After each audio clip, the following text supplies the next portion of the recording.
Como diz Santo Tomás, quem escreve ou diz um proêmio, um prólogo, tem em vista três coisas. A primeira é captar a benevolência do leitor.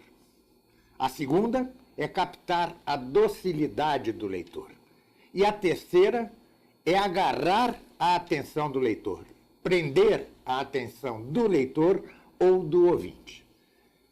Atrai-se a benevolência do leitor ou do ouvinte, mostrando a necessidade daquilo que se vai tratar. Atrai-se a docilidade do ouvinte e do leitor, mostrando a ordem em que se vai tratar. E, por fim, prende-se a atenção do leitor ou do ouvinte, exibindo a dificuldade do assunto que se vai tratar. Pois bem, nesta primeira aula deste nosso curso sobre se Deus vou tentar exatamente atrair o leitor por estes três ângulos. A necessidade de tratar da existência de Deus, ponha-se existência entre aspas, e já o direi por quê, salta aos olhos no mundo que nos cerca. Hoje, um número muito grande de pessoas no mundo é ateia. E isto é uma novidade muito grande, uma má novidade, mas uma novidade muito grande na história do mundo. Desde que o mundo é mundo, sempre creu em Deus ou em deuses. De algum modo, sempre que creu em algo transcendente a este próprio mundo.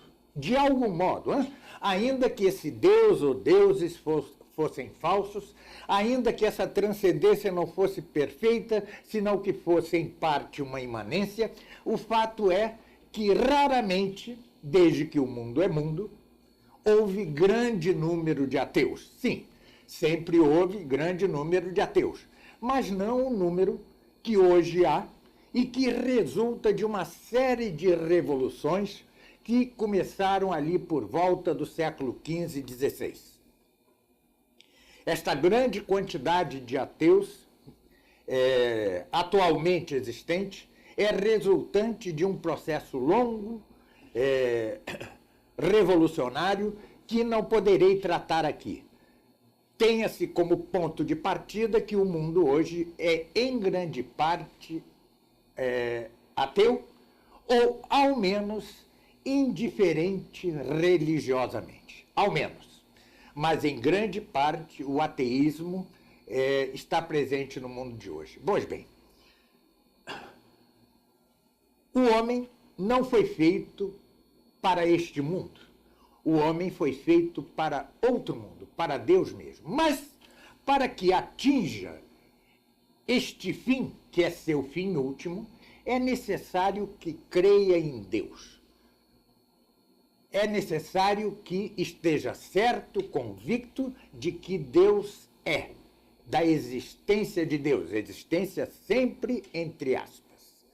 Pois bem, esta é a necessidade deste nosso curso sobre a existência, entre aspas, de Deus. É dar o primeiro preâmbulo, o primeiro passo para que o homem possa alcançar seu fim último, ou seja, sua salvação eterna. Eis, pois, a necessidade deste curso. De que modo exporei o assunto, a existência, entre aspas, de Deus?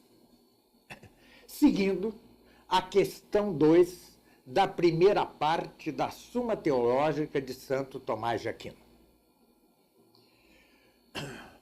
A primeira parte da Suma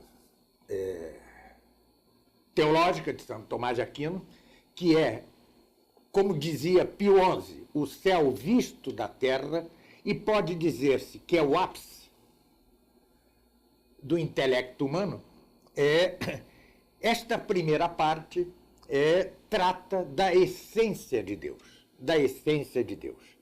dividindo-a em três partes.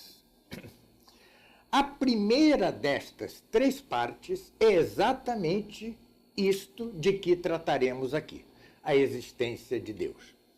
E esta parte a existência, entre aspas, de Deus, se divide, por sua vez, subdivide-se, por sua vez, em três. A primeira desta subdivisão é se Deus é evidente por si mesmo.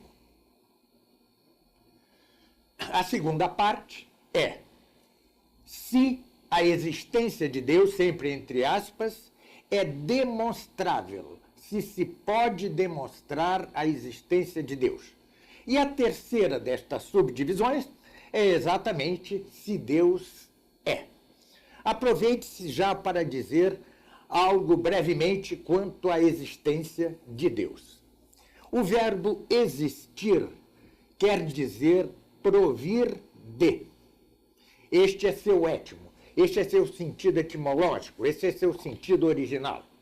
Ora, Deus é incausado, ele não provém de nada. Ele sempre foi, é incausado, não pode ter causa alguma, nem muito menos é o que alguns filósofos atuais querem dizer, que Deus é a causa de si mesmo. Ninguém pode ser a causa de si mesmo. Ou outro é a causa de algo ou de alguém, ou este algo é incausado. E o único que é incausado é Deus. Pois bem, Deus não existe, Deus não provém de nada, Deus não provém de causa alguma, é incausado. Por isso é que não se diz, tecnicamente falando, com toda precisão científica ou filosófica, que Deus existe, e sim que Deus é.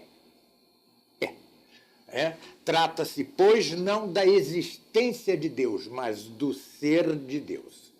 Aqui na exposição, ao longo dessas aulas, eu intercalarei a terminologia técnica, científica, filosófica, com a terminologia mais vulgar, ou seja, existir e existência, sempre pondo-as entre aspas, para recalcar que, em verdade, Deus não existe, Deus é. Todas as criaturas, sim, todas as criaturas que provêm justamente dele, que são causadas justamente por Deus, é que existem. Elas existem. Nós existimos, os cães existem, as mangueiras existem, as pedras existem, os átomos existem, mas Deus é. Pois bem, portanto, a ordem em que trataremos o assunto, repita-se. Primeira, isso corresponde aos 3 artigos da questão 2 da parte 1 da Suma Teológica. Repita-se. Se Deus é evidente por si. 2. Se o ser ou existência de Deus pode demonstrar-se. E 3. Se Deus é. Para facilitar, se Deus existe. Pois bem, o ponto mais longo deste prólogo ou proêmio são exatamente as dificuldades que terei quanto a tratar este assunto neste nosso curso. Porque, com efeito, o tomismo é como uma grande árvore. Seu tronco depende de suas raízes. Seus galhos ou ramos dependem de seu tronco. Seus ramos ou galhos, suas folhas dependem de seus ramos ou galhos. Suas flores supõem as folhas. É como se fora um todo orgânico. É muito difícil tomar uma parte já avançada da doutrina tomista, como é esta que tratarei aqui, a existência de Deus, entre aspas, e explicá-la de modo absolutamente compreensível, sem que o auditor ou o leitor tenha em mente todas as concepções, noções que estão supostas para o conhecimento do ser de Deus, de que Deus é. É muito difícil. Ter-se-ia de começar por uma série de noções primeiras, como substância, essência, acidentes, gênero e espécie. Ter-se-ia de passar depois por um longo estudo da lógica. O que é a lógica? A lógica é a arte e ciência propedêutica das demais artes e ciências. Propedêutica quer dizer preparatória. Sem um longo, detido, disciplinado estudo da lógica, dificilmente se tem uma boa assimilação das demais artes e das demais ciências. A lógica é a arte que rege o próprio ato da razão para que a razão alcance a ciência com facilidade, com ordem e sem erro. E, com efeito, o estudo da lógica é longo, árduo, deve ser disciplinado, deve ser sequencial, ordenado e não caótico, como em geral se faz.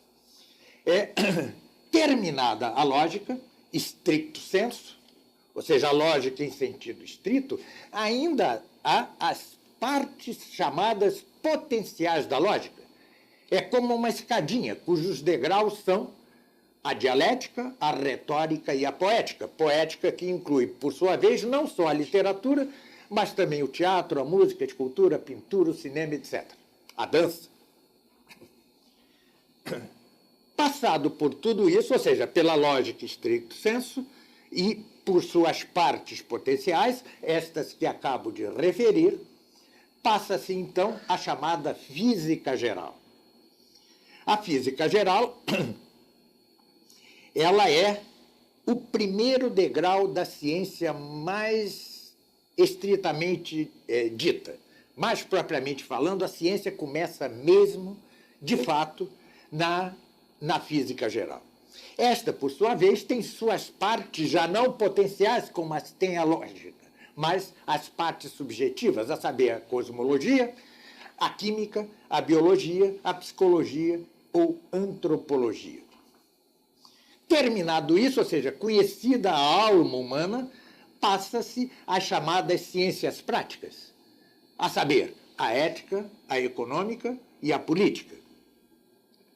Terminadas as quais, tem-se então a metafísica, que é a rainha das ciências alcançáveis pela só luz da razão humana. Ou seja, nós mesmos podemos alcançar por nós tudo isto que acabo de dizer. Tudo isto. Até a rainha das ciências, que é a metafísica, que tem também dois outros nomes, filosofia primeira ou teologia racional ou filosófica. Por quê? Metafísica porque trata de coisas que vão além do físico, além da natureza sensível. Filosofia primeira porque trata as causas e os princípios primeiros. E teologia por quê? Porque trata Deus, ainda que o trate apenas segundo as nossas só luzes da razão, as nossas próprias luzes da razão.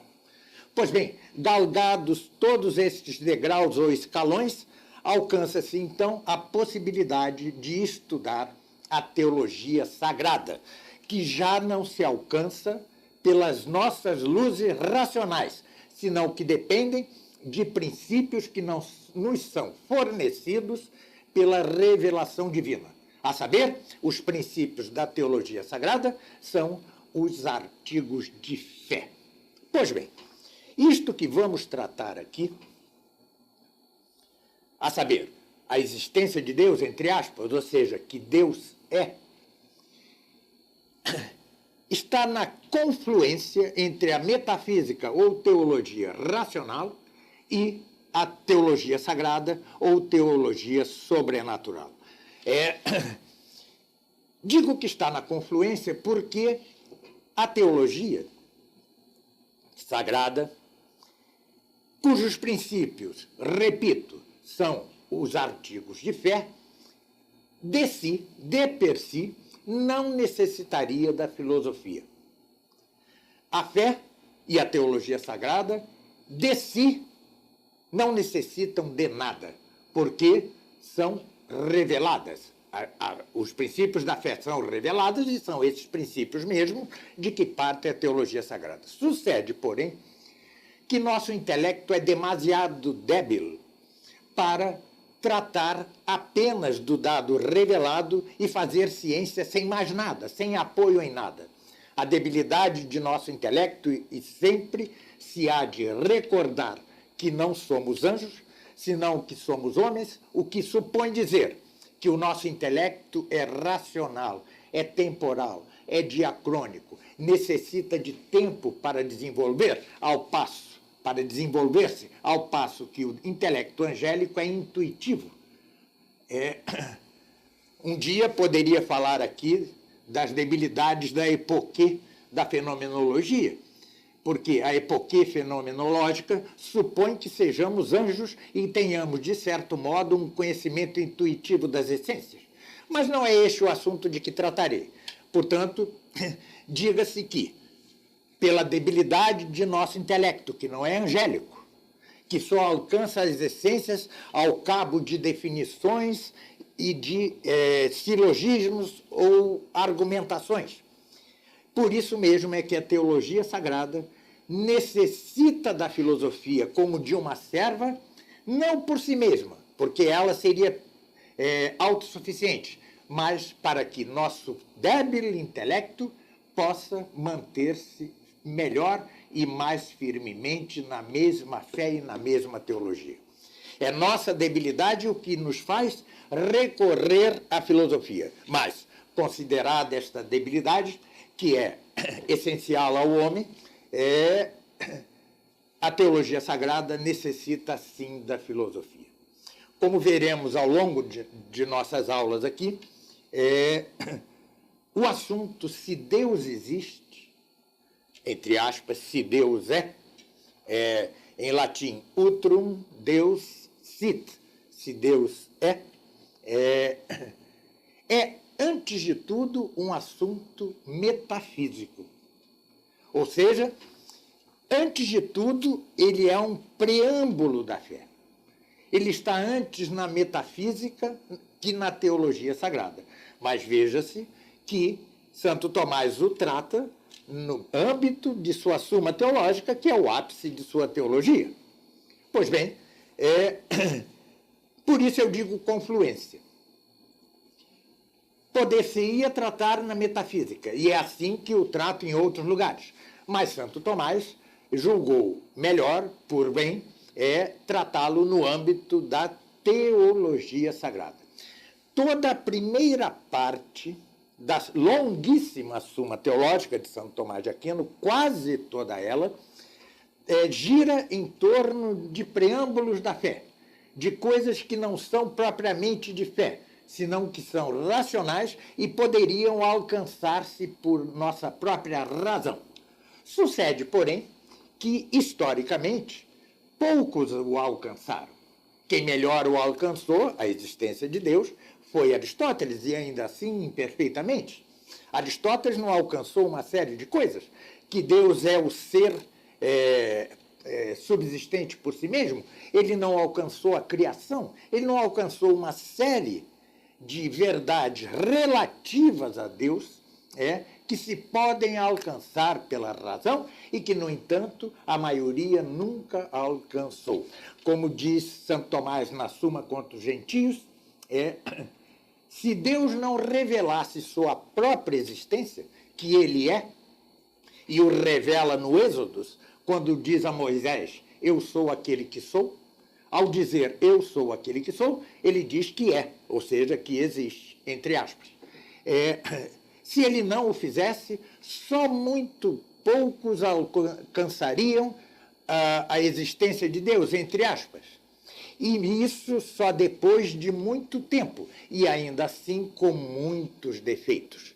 Menos defeitos em Aristóteles, mais em Platão, muito mais em Plotino, e assim vamos pelos filósofos pagãos. Portanto, Deus, em sua infinita misericórdia e bondade, revela-se a si mesmo quanto a coisas suas que nossa mente, nossa razão poderia alcançar, mas não alcançou, em grande parte devido às sequelas do pecado original. Tema este que já daria de si todo outro curso, todo um outro curso. Pois bem,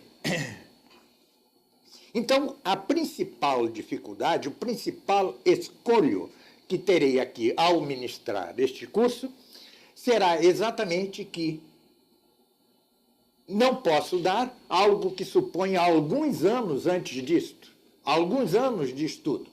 Portanto, tentarei traduzir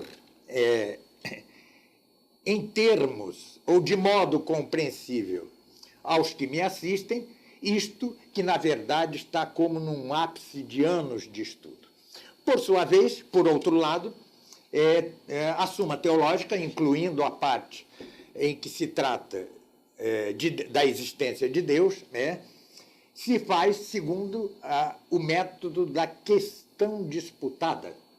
É um método escolástico que começa remotamente com Pedro Abelardo e culmina, em termos de perfeição, com Santo Tomás de Aquino. Então, devo explicar-lhes aqui minimamente como é a questão disputada, aos que não a conhecem ainda. Porque, se depois deste curso eu lhes atrair a atenção, lhes atrair o desejo de ler por seus próprios olhos a Suma Teológica, ao menos esta parte da Suma Teológica, que vocês entendam exatamente como se estrutura. Lembro-me uma vez um aluno que me escreveu indignado. Mas como? São Tomás diz que Deus não existe. Não. É porque ele leu a objeção. É assim que se divide cada artigo da Suma Teológica. Primeiro, pergunta-se aquilo de que se vai tratar. Se Deus é, utrum Deus sit. Depois, apresentam-se objeções à tese do autor, ou seja, Santo Tomás. Então, essas objeções dirão que Deus não é, que Deus não existe. Depois, Santo Tomás inclui um sed contra, ou um mais contrariamente, que é um argumento que já leva água para o moinho da doutrina do próprio autor.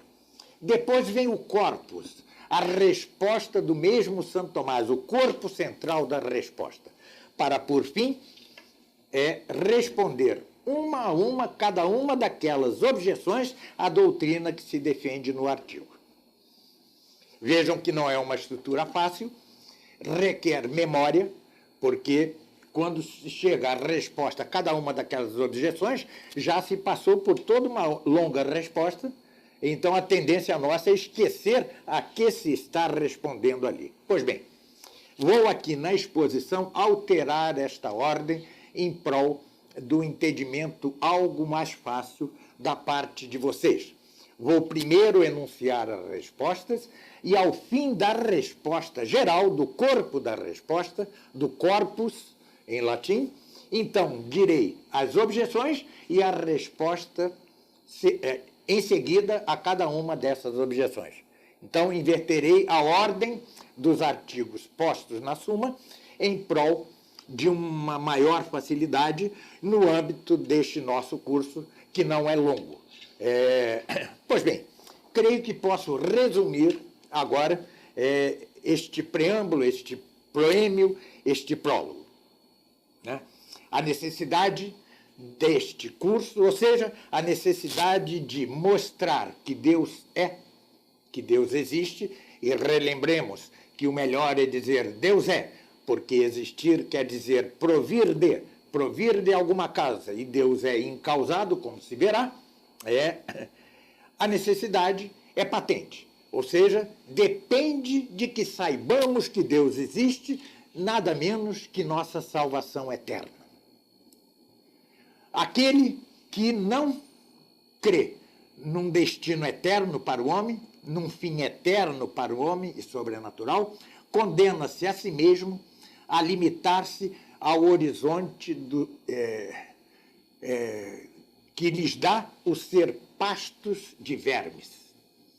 O não crer num destino eterno é cingir-se, prender-se ao horizonte do pasto de vermes, ou seja, a própria morte. Mas, para que nos salvemos, mas para que atinjamos o nosso fim último e sobrenatural e eterno, é necessário que saibamos que Deus existe, ou que saibamos cientificamente, ou que o creiamos já já falarei disso, pela simples fé. Né? A necessidade é urgente, dado o ateísmo renante e imperante que é induzido nas escolas, pelas grades curriculares, pelas ideologias que nos assaltam a cada dia, que entram pelas frestas das janelas de nossas casas.